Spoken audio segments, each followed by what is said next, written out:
Hey guys, how's it going? Hey guys. Let me get good. Let's have Ben in here too.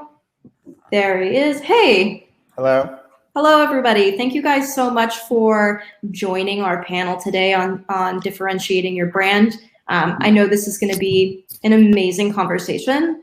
So just before we get started, I'd love to just set a little bit of context, right? So we all know that we're in a very virtual world. There's a lot of noise to cut through now as brands and agencies. So we want to understand a little bit more why brands choose to portray themselves to the public in certain ways, both in authenticity and diversity, but also in technology. So before we get started, I'll have each of you introduce yourselves. Hermione, let's start with you. Hey everyone. Well, thank you guys for organising such an incredible conference. Hopefully coronavirus has some positives in the world, and I think the virtual conference is here to stay. So thank you guys for leading the way with that, and it's been super interesting. I've been listening into the previous panel, so much interesting content. Hermione Way, CMO of Sportside. Sportside is an app that's the Tinder for sports. So if you're in New York, if you're in Brooklyn and you're looking for somebody else in Brooklyn that's at your level of tennis, our app will match you with somebody at your level of tennis, and it will find you a venue to go play tennis. I formerly to that, I was the head of European communications at Tinder. So doing communications for 91 million swipes per day. And before that, I lived in San Francisco for 7 years, where I was a technology journalist writing for the Next Web. So awesome career in technology. Very, very excited. Right. That's amazing. Benjamin, how about you? Yeah, so thanks again for having me. I'm the founder and CEO of Recess. Actually, I'm getting some echoes. I think you just muted. Yeah, we can't hear you now, but we heard you before. Sure. Let's just give you a second to do that. Nina, do you want to jump in while we're waiting? Absolutely. I'm Nina Zilka. I'm the co-founder and CEO at Ultra New York, which is a truly clean, vegan, genderless skincare line. And we combine the best in plant-based actives with dermatologist-approved ingredients to create truly effective formulas that are safe for you and for the planet. And before that, my business partner and I have worked in fashion and beauty for over a decade. So we have a lot of experience with creating a brand from the start and then growing it, especially in the digital space. Amazing. I love the painting behind you too, by the way. It's a nice snapshot. That's me. Oh, wow. Jack of many trades. Side hobby, yeah. Yeah. Ben, you want to try again? Oh, I think you're still muted. Yeah. Lior, let's go to you. So hi, I'm Lior.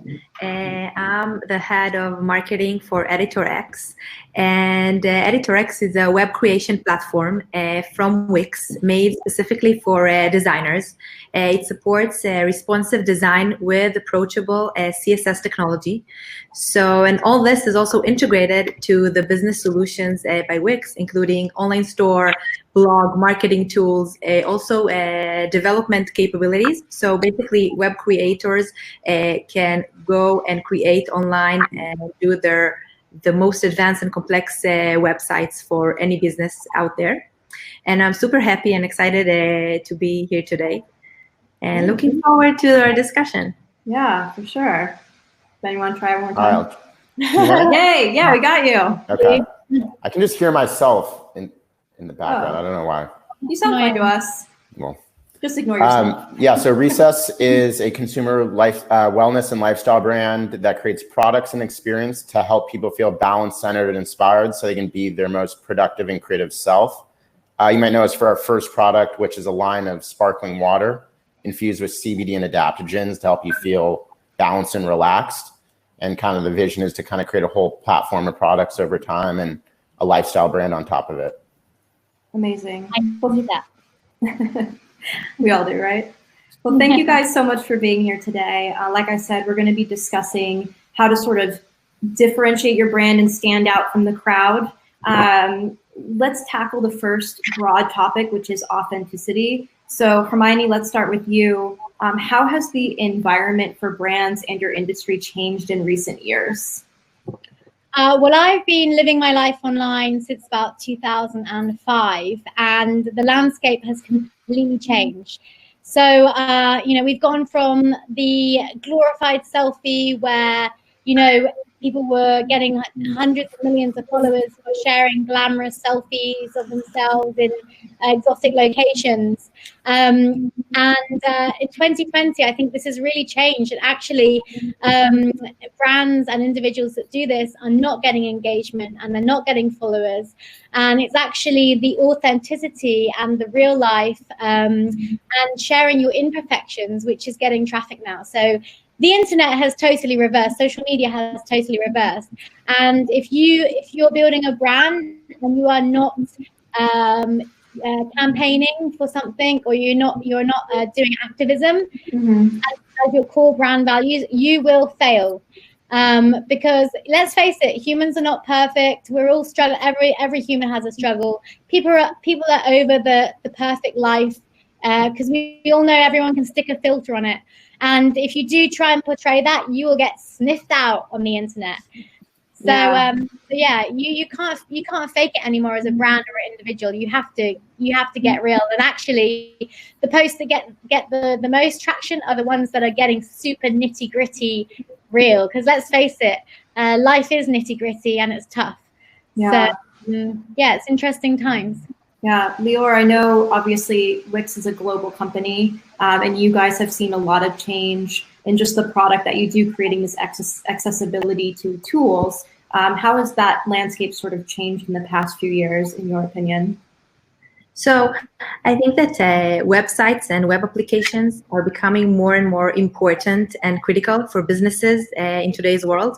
And in recent years, the demand grew rapidly, and it kept setting new standards in terms of functionality and extending the design capabilities. And it makes us as a company expand the capabilities that we want to offer our users. And I can really share the story around our brand, EditorX, that we recently launched. That it's a new web creation that is actually targeted and geared specifically for professionals. So from listening to our users and to their needs, we actually did this decision on launching a new and specific brand for professionals, and to allow to target, in addition to, Wix is actually allowing everyone to go online and create their own websites. And we always had designers and professionals also using Wix, but the need for super advanced capabilities with CSS and create responsive designs.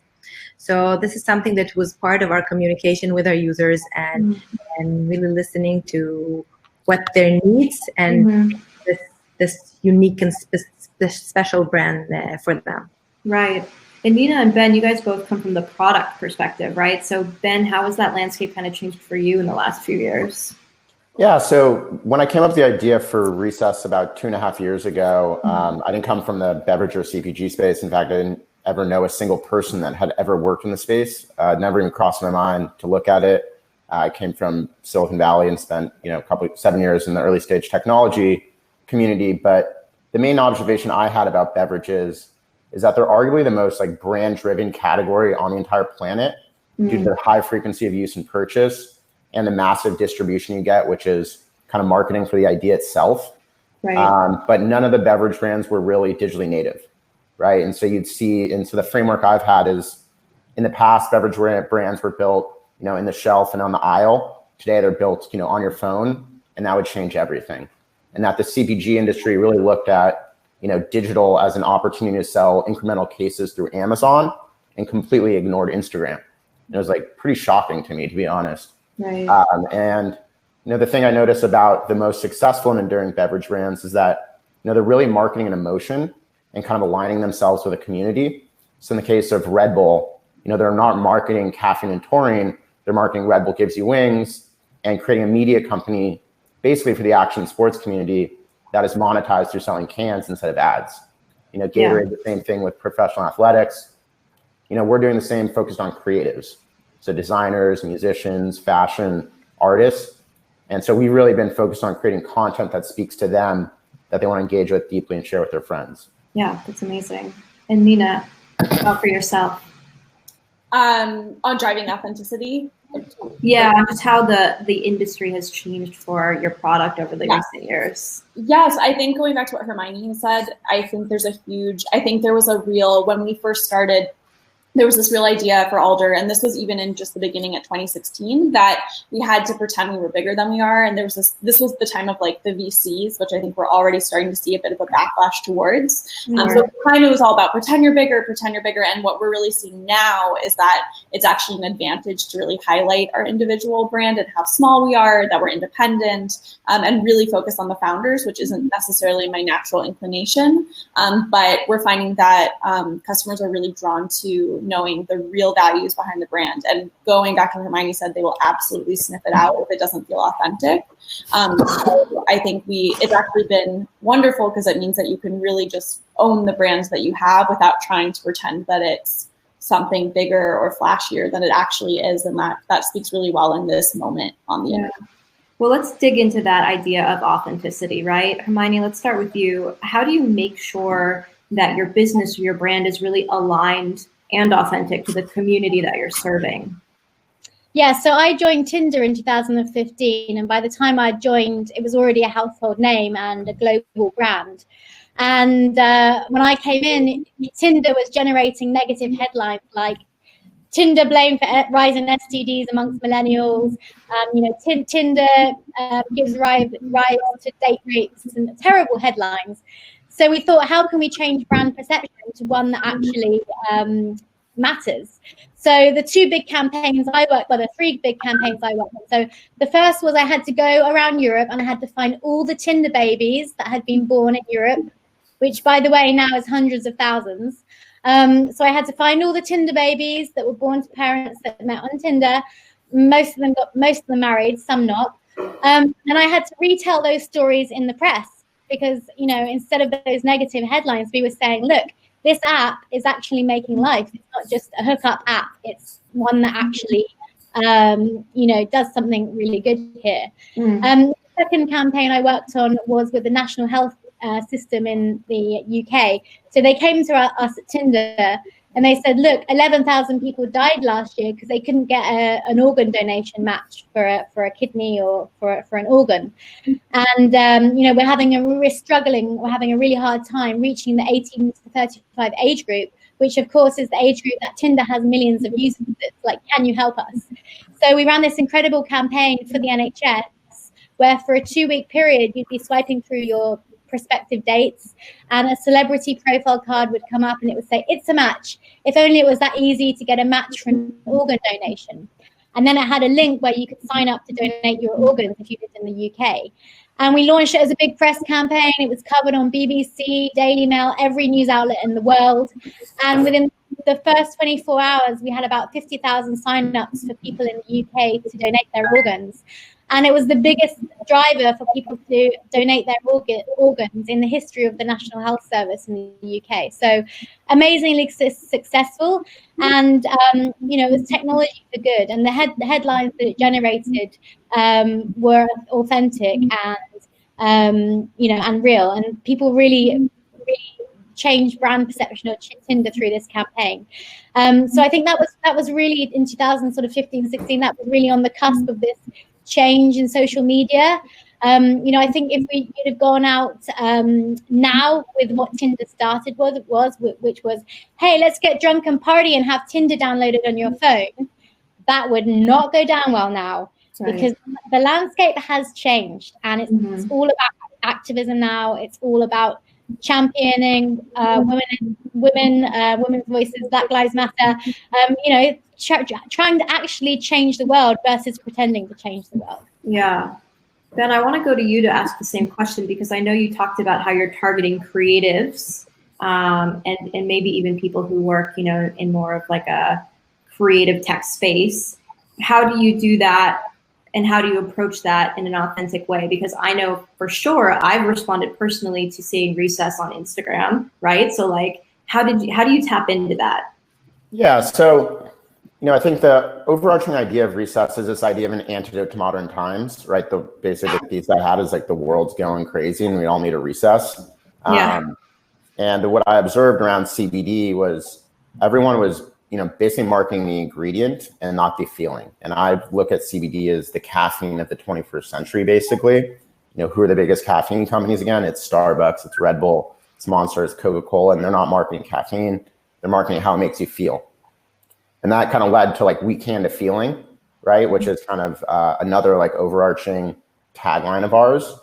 And interestingly, stress and anxiety is a story you tell yourself in your head, unlike stimulation. Like I have an iced coffee every morning and I'm not awake until, I have that. Stress and anxiety in a recess is more subtle. And I think that's a good thing, not a bad thing. And so, given that stress and anxiety is a story, our strategy was to like be a narrative driven brand. And from the earliest days, to develop a brand voice. And I think brand voices are probably the most underappreciated thing in marketing. And the way I think about our, brand voice is, profound wisdom delivered with humor. It's a social commentary on the millennial existence. Our strategy around our content is what do we want someone to feel when they drink a recess? We want them to feel thoughtful, clever, creative, introspective, inspired. And so we have to, demonstrate that ourselves every day, right? So each Instagram post we do is like, really thought out and like an interesting idea. And I think the act of creating one every single day is respected by our community, right? I think there's an element of Recess is like, who are these crazy people making these insane things? Like I'll have what they're having. And I think people feel seen by the brand, right? And so instead of saying Recess, reduces anxiety like literally every other CBD and wellness brand does, we say Recess is an antidote to modern times. It helps you feel calm, cool, collected, not tired, not wired. We established a new use case in people's lives that they didn't know they wanted of taking a recess, right? If you think about all the use cases of caffeine, like the coffee shop and energy drinks, like it's literally multi-$100 billion a year, category built on top of the ingredient. And so that was like, our strategy is really to define the usage occasion and the feeling and the problem state we're looking to solve so that people understood how Recess fits in their life. Yeah, that makes sense. And Nina, I know that your product is, it's really built around the community that you serve. So do you want to jump in there? Yeah, I think community for us has really been kind of essential since we launched in 2016 and has always been our focus, in large part because, we know that the best way to sell a product is for someone to recommend it to their friend and for that to be truly sincere. So I think really focusing, we have an affiliate program that we've really focused on, and we're very selective about who we will approve for it. They have to really have our values and our aesthetic point of view. But that has been so huge in that they feel like they're part of the family. We'll do monthly Zoom calls. We really connect with everybody so that they know and are proud to talk about the line. And then I think the other thing that we've been very focused on from the beginning is other brand partnerships, which I think is something that's relatively new. Certainly when I was in fashion, there were always, collaborations, but less of this idea of small brands supporting each other. So like every quarter we try to run a very curated giveaway with 5 or 6 other brands that I feel really align with us. So like last summer we did one with Getaway, which is this really wonderful tiny cabin that's all throughout the country. Yeah, yes, and it was like absolutely wonderful. And then, we did also one with like an organic bug spray called Pinfield. That's part of that. So I think that really focusing on that community has been huge for us. And it really helps us to get a very targeted customer that sort of inherently understands what we're about. Yeah. So I feel like we have a very streamlined customer that gets our brand. Yeah.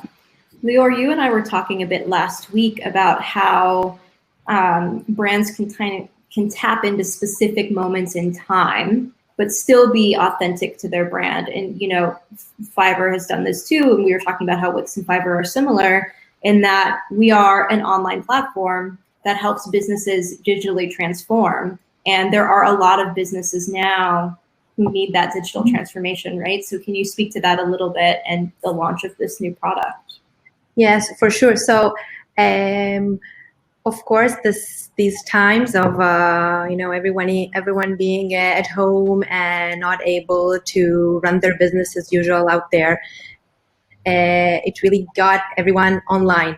and we saw a massive increase. I'm talking about weeks here, and people going online, putting their businesses online, wanting to sell, and really Wix allows them to get online really quickly with the support around it, with enabling payments and everything.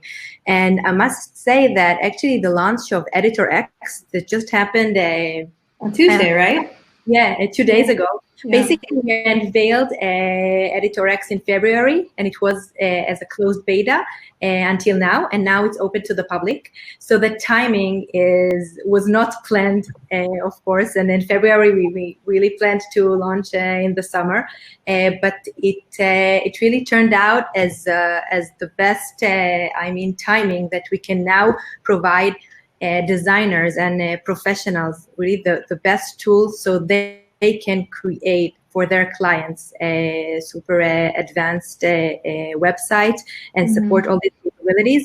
And it's really, for me, it's really amazing to see. I mean, I go and I look at the work that our users are doing and websites created on our platform.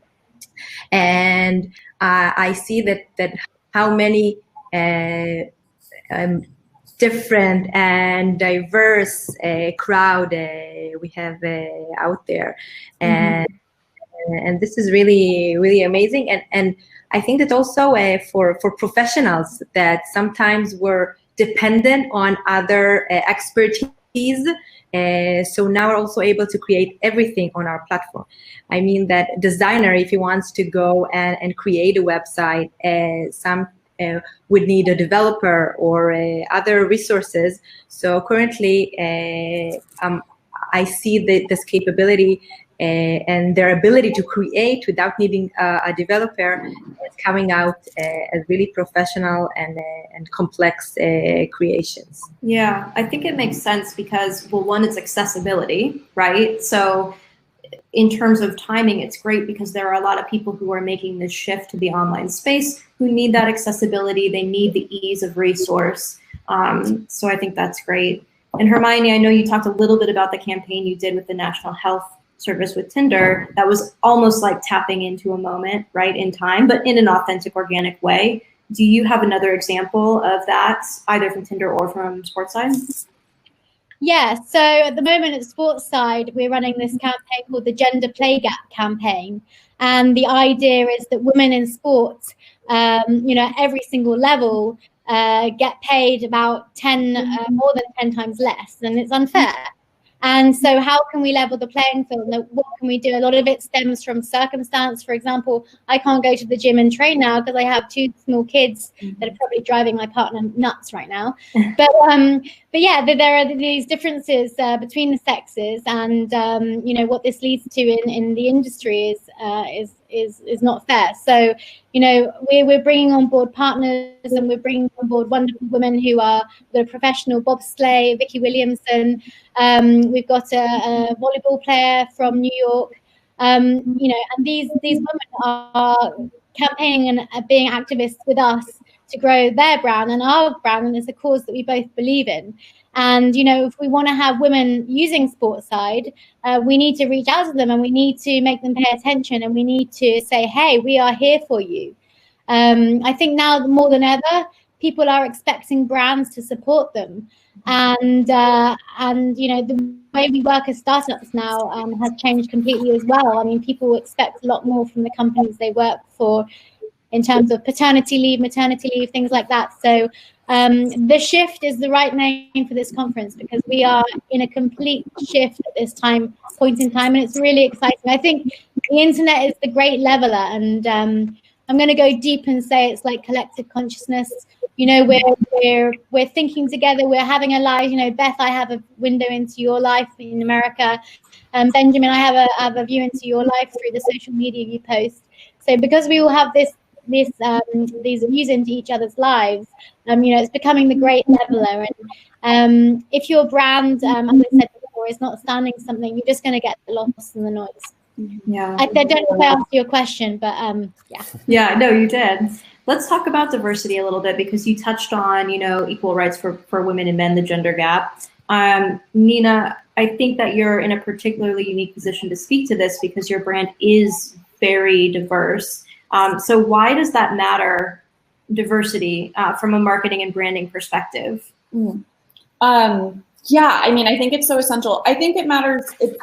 It seems so obvious, but it matters because we don't understand the blind spots that we have because of the life that we've all been given. So if you have a team that is all from the same socioeconomic background, the same gender, the same identity, same race, you're not going to, no matter how much you think that you are tapped into other cultures, you're not going to be able to present a appealing product to the people that you want. And especially like the generations, millennials and then Gen Z after us are the most diverse generation we've ever had in the United States. So I think just to go back to that authenticity idea, it's going to come off as inauthentic. We've all seen commercials on TV, Pepsi being one recently, that just, they are painful to watch. And that has, I think, a lot to do with not having diverse voices in the room. So I think while I think from a social point of view, it's extremely important, I also think just in terms of being a brand that makes money, it's a good idea to have a really diverse group of people behind your creative and your whole team. Yeah. Ben,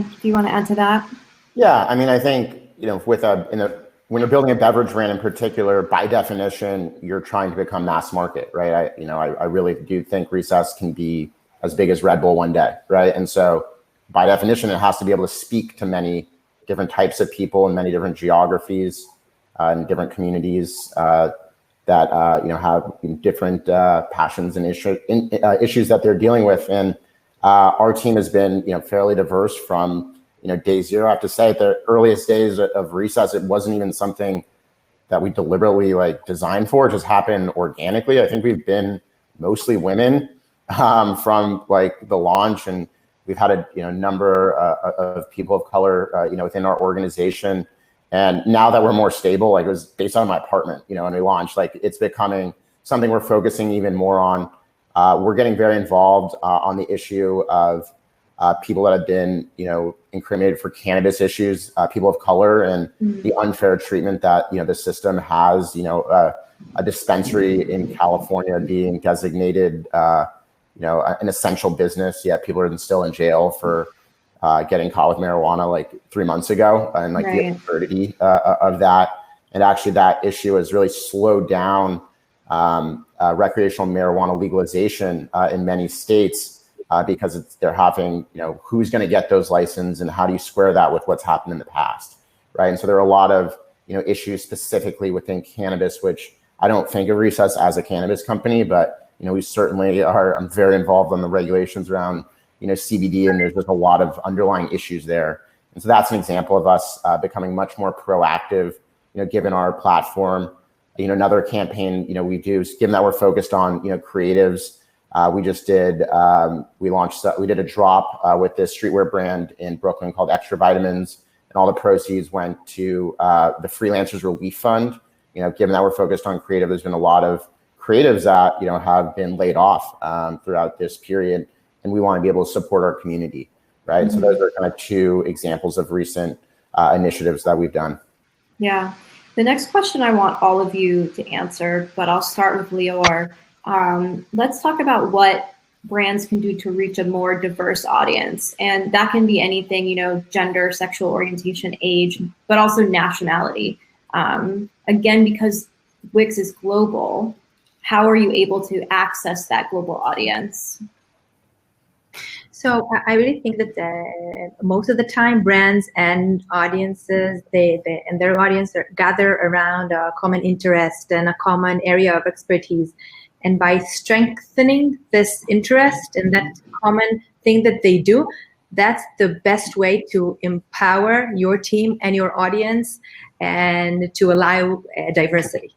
Yeah. And as I said also earlier, that as looking at the creations of our users, so I see the diversity at its best. And this is also our way to approach diversity in our marketing efforts and in everything that we do. We really like to put our users at the front and their creation, their businesses. And I think this is the kind of the best way that we could approach even now the Black Lives Matter, and it was one of our challenges, and that's kind of was our angle to show and to support and to empower our users everywhere. And your question for really the global side. So we are now we are in more than almost 200 countries, and the product is localized for around 20. And this is a lot of all of effort, and a lot comes from really the relationship that we have with our users. So constant meetups. Currently, it's online meetups in different places around the world, and we all the time hear our users what they need, and we find out a lot of interesting things from talking to our users. It can be that in a certain small country, you put the last name before the first name, and our product did not support that up until we actually met our users from this country and were able to adjust and make these adjustments to where they come from. Yeah, that makes sense. Nina, let's talk about how you reach a diverse audience, because again, I think that's really your powerhouse. Yeah, I think that goes back to really understanding that customers live in different spaces, both online and offline. So something that's been really important to our brand in the consumable space is to have a really accessible price point. We're in clean beauty, and I think for a really long time, clean personal care has been really targeted towards wealthy white women more than any other group. And that's just like another kind of big issue in our society around who has access to safe products. So something that's been core to Alder New York since the beginning is to have an accessible price point. And as we grow, really focusing on, one, making it accessible for people to buy our products online. So through Alder New York, how do we make that the most navigatable space? And then also really understanding that even in this age, not everybody is online. There's certainly an older customer who is still kind of new to the internet, and COVID has definitely sped up their use of the internet and how to do those things, but they're always going to be more comfortable going to a place like Target. And so is it, really understanding where that customer lives and how do we reach them. And then also thinking about, Instagram, I think, is very native to millennials, but again, the older customer is probably spending more time on something like Facebook. And then of course there's TikTok. So really understanding that there's a lot of different places that different socioeconomic groups, different ages live, and how do we reach them throughout. Yeah. Ben, is the social media, do you think, part of the strategy that you guys use to reach a more diverse audience? Certainly, when we launched, we had basically two strategies. It was one post a day on Instagram, and then we opened Recess IRL, which was a pop-up in kind of lower Manhattan that was kind of designed to make you feel like you were walking into our Instagram, or the feeling we want you to feel when you drink a Recess. And so, that's obviously only limited to people that live in New York primarily and people that are visiting. And so, yes, digital allows you, by definition, to access a wider, more diverse audience. The first marketing hire I made outside of our designers was a business, like a partnerships person. And we've been like a collaboration brand from day zero. Yeah. And so the big in Recess IRL happened, very organically. But what we ended up doing is hosting 4 events a week with kind of different creative partners in New York. Could be a comedy show, could be a concert, could be a flower making workshop, could be a panel. It was everything, right? And so we worked with different partners that access different communities, which is allow us to, create awareness and engage on different issues, right? And so that's a form of diversity, I think.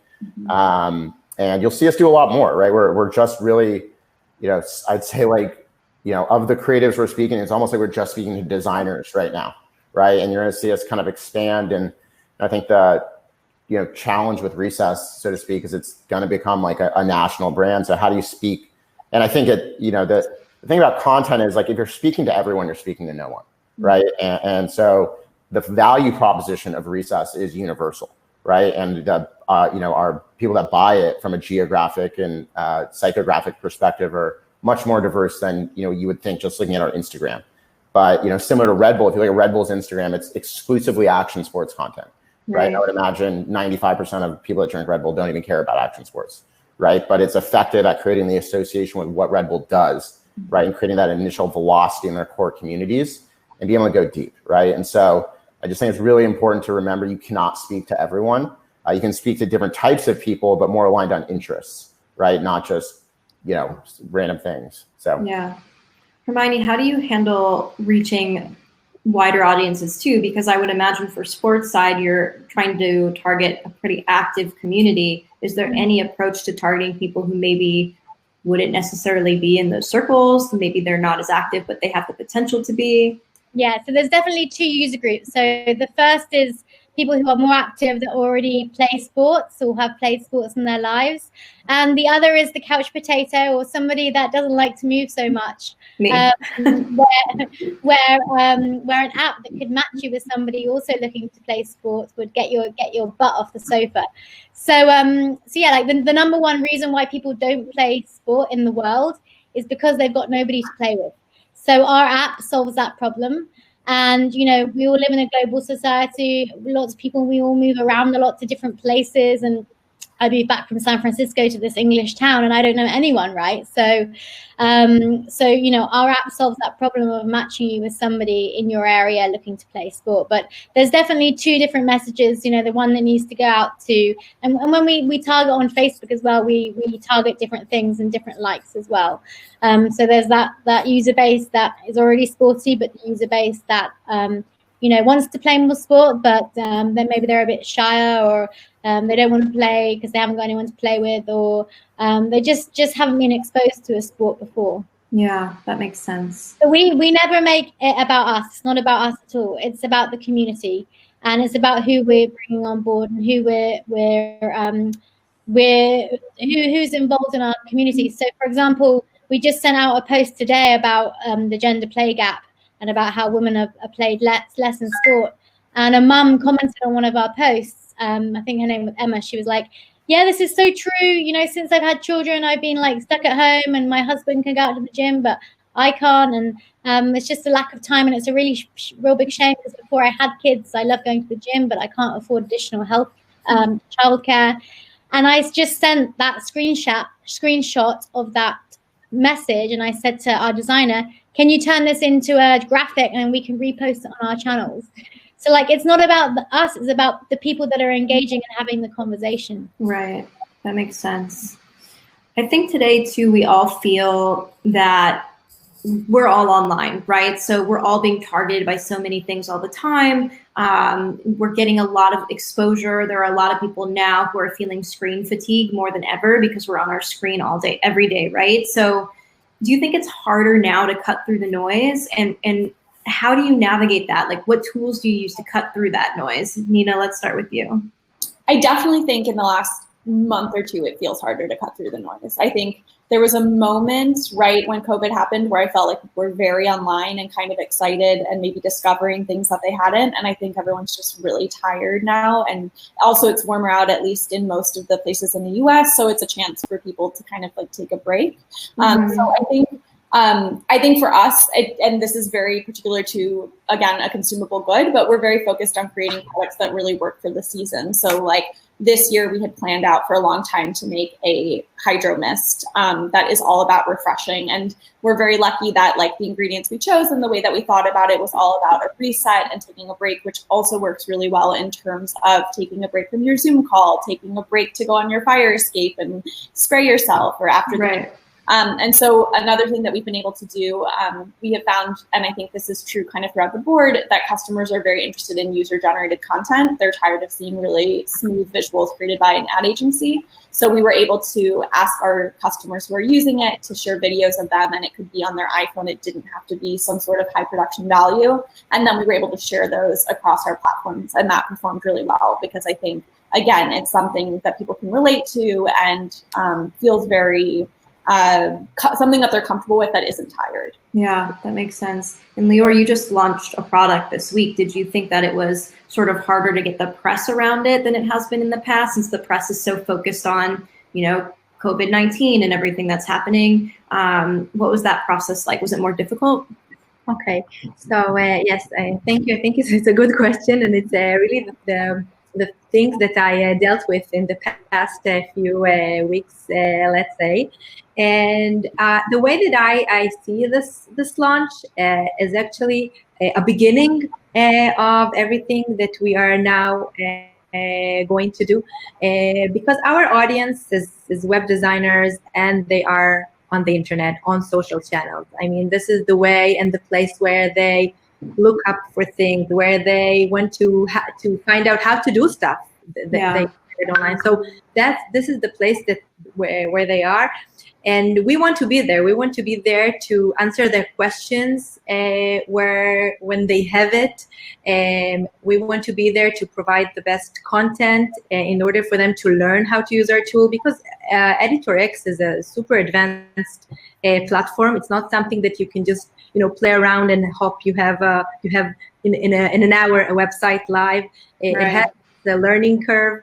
And I see the social channels actually a great platform for us to provide education and content for them to learn more and to master what they do.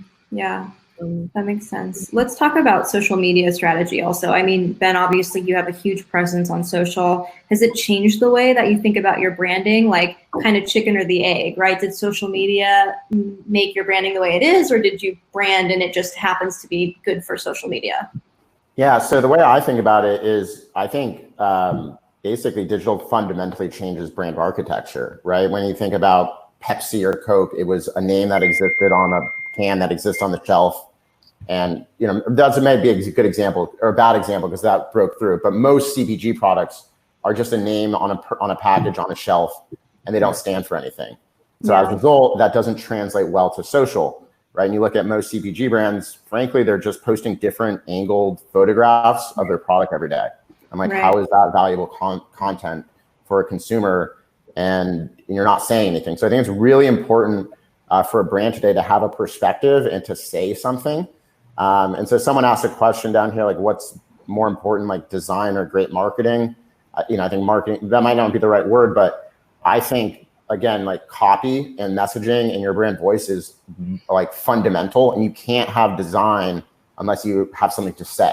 And I think too many brands today, they'll come up with an idea, hire a fancy agency, and just have this like aesthetically pleasing brand that with nothing under the surface. And so it just flops, right? Because you're not able to say something every day to connect with consumers, right? To like what's going on in their lives. So I think it really changes. You can't create a product, a brand, and then figure out your social strategy or digital strategy. I think you have to figure that out together at the beginning. Yeah, it has to be holistic and kind of hearkening back to what we were saying earlier, authentic to the community that you serve, right? Exactly. Mina, how has social media kind of shaped the way that you market your brand? I mean, it is a little bit everything, I think, at this point. I think social media is so where certainly our customer who is very design focused lives. And so I think, we never set out to be an Instagram brand, but that is where so many of our customers find us. And I do also think we have spent a lot of time really partnering with retailers like Goop that we feel really align with our values. And then little boutiques throughout the country, for instance, where we know that our customer will be able to find us in real life. So I think that there's a real partnership between social media and then that IRL experience. Yeah. Hermione, you spoke a little bit about using influencers in your marketing and bringing in, people who are big names in the sports world. And I'm sure, Tinder did the same thing. How has that impacted your marketing or helped develop your strategy? And have you found it, useful? Yeah, I mean, 90% of our content is through our influencers, and we're onboarding them. We're giving them a Q&A, an exclusive interview to be shared on our blog, and then we cut that up and we put it over our channels over the next 2 weeks. And, if anything comes up that's newsworthy or topical, like Black Lives Matter, before we post anything, we reach to our Black community and we say like, hey, what should we be posting, or can you give us a quote to post, because they're experiencing this firsthand. So again, like marketing in 2020 is not about your product, it's about your community. And it's about, as I've said before, activism. And I mean, just a few examples I pulled up before this call. So Unilever, they pulled all of their advertising from Facebook last week because they accused Facebook of being a hate platform for hate speech.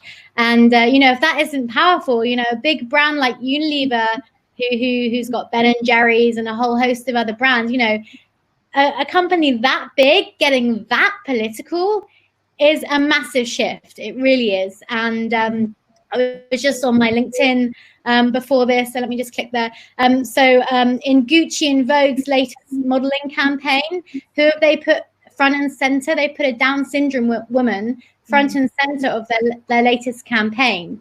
And that is so powerful. The big brands, big names are finally getting, the penny is finally dropping, and they're starting to lift people who are traditionally from disadvantaged backgrounds and put them in the spotlight. Another one I was just looking at is Colin Kaepernick, the American football player who knelt when the anthem was playing to protest against Trump.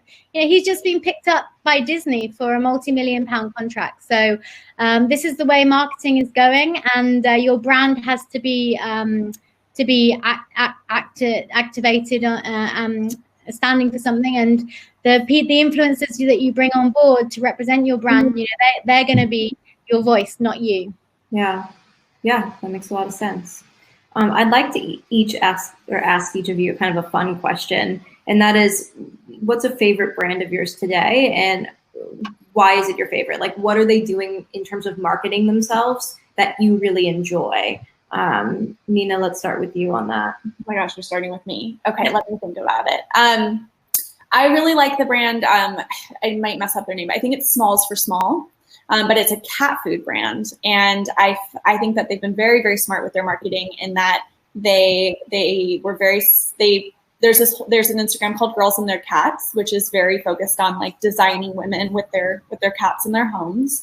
I've been on it, and they did a great job of picking influencers in that space and working with that photographer to do these kind of like very cool, very curated photos that caught my attention, and then they did a great job in terms of reaching out to me on Instagram, marketing and figuring out who their customer was, and then really reaching them. So I think they've been really clever in terms of creating a brand voice in a space that I don't really think about that much. I mean, cat food hasn't had it hasn't had a shakeup in a long time, probably. Right. So I think it's a great idea, and I think the way that they're executing it and really honing in on a millennial audience is very smart. Yeah. Lior, what about you? Are there any brands out there that you are just really loving right now?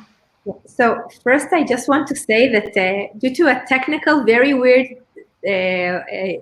issue, I cannot hear Nina, but I can hear you and see all of you. So I hope I won't repeat, or if I repeat, just let me know, because I don't know. I just missed her. She's been talking about you this whole time, Lior. Yeah, well, you will need to tell me later what was there. Yeah.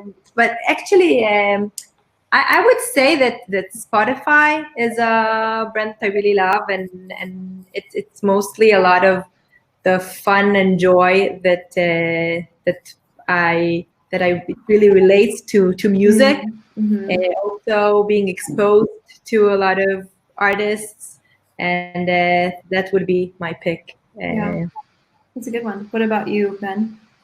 I'd say I'll talk about a space. Like, I'm really interested at the intersection of kind of media and commerce, and I basically think most brands are effectively have to become kind of content companies, and media companies are trying to diversify, their revenue mix by shifting to selling products and not just ads. So, I think the streetwear space in like these brands like Chinatown Market and Brain Dead that do these daily drops like with their community, and they're really, people are connected to the brand for the act of just creating every single day, right? Mm-hmm. And it's like a form of content, right? I even think, Barstool Sports, controversial brand, right, in terms of some of the things it says, but I think it kind of represents like the future. Like, at the end of the day, Barstool Sports is like an entire media empire built on top of Dave Portnoy's voice, right? And he's created all these other personalities under it, and they're monetizing that, with merch and apparel and events in the future. And I really think that's the future.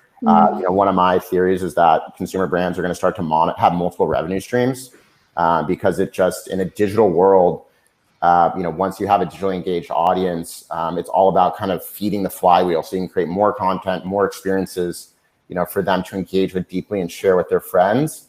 You're going to want to monetize that in various ways, right? And so, at Recess, we recently launched Recess Reality Wear, which is like a new platform for us, which is going to be all sorts of things we make, like either ourselves or in partnerships, with other brands. And we kind of look at things like holistically as these like marketing programs. So we've kind of been building out the platform for the past year. And now you're going to see us kind of run these capsules, like, so to speak. So we're doing a summer capsule, a fall capsule, and they'll be these like holistic experiences. When the world opens up, they'll have an offline IRL experience again. Really went from doing 4 events a week, at least to 0. Yeah. And so, yeah, those are a couple of the spaces, I'd like broadly. Yeah. Hermione, what about you?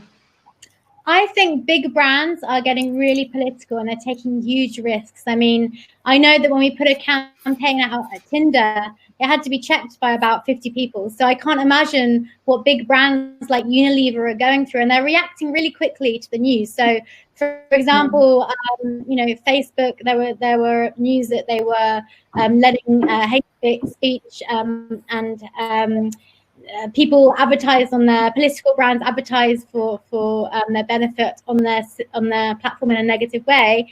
And the next week, Unilever had announced that they'd pulled like millions of dollars worth of advertising from the Facebook platform. Now, for a company like Unilever to turn around that decision, massive. And also when Colin Kaepernick knelt down, and it was all on the news that he'd gone against American values and he'd protested against Trump, Nike turned around and put out this amazing video featuring him. Right. And it went viral, and you can see it on YouTube. It's got millions of views. But for big brands to be getting this political and taking massive risks and being able to stand for what they believe in, I think that's really powerful.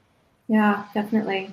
Well, we're almost out of time, but I want to take a couple audience questions that we've gotten. The first one is from Rory, and they're wondering, how important do you think it is for brands to include personality to their posts? So, for example, if you're starting a business as a solo employee, do you post about yourself, or do you keep it solely business focused? Benjamin, let's hear from you again, because I think you guys have such a strong social strategy.